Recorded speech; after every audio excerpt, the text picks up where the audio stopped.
eniphendulayo ke nithi ewe siyakwenza njalo. Amen. I'm going to read and also for the benefit ndizamela nge-English so that sikwazi uba understand. I want to read it today namhlanje mama notata.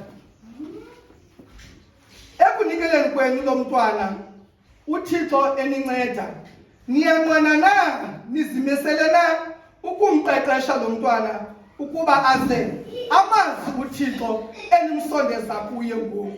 Niyakumfundisa na izibhalo ezingcwele ukuba khuthaze ukuba athande ukukhokhelwa ngazo nangumoya oyingcwele ukuze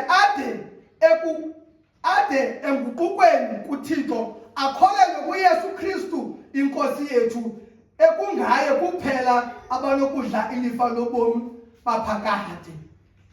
Ngabe niyavuma ukuthi ewe siyakwenza njalo. Amen. Therefore, beloved, what I have just read is that do you both agree that you will raise this child through the Lord's help, raise this child in the ways of the Lord, so that when this child is old, can know the ways of the Lord? Do you acknowledge today that you are bringing this child closer to God and that you shall teach this child the holy scriptures of the Lord? That the Bible is the only manual or the leading word of the Lord in the home. Amen. Hallelujah.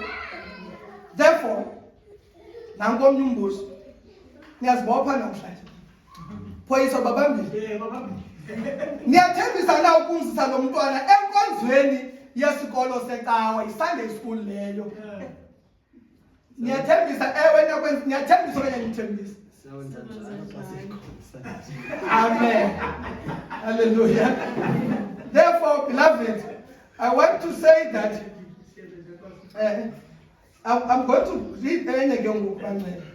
Niyanqwana na ngokupheleleyo nizimisela na ngenyaniso kokuba xa nikhokhelwa ngumoya kaThixo nifuna ufefe lukaKristu niyakumkhulisa ngokwesimo semfundiso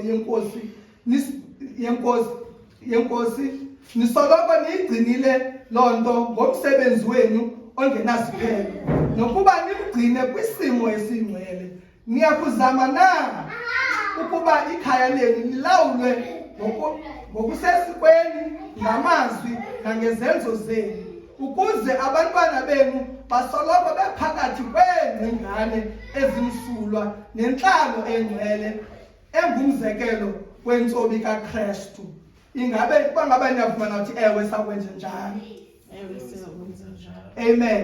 Therefore, beloved, basanda ukuthi ke now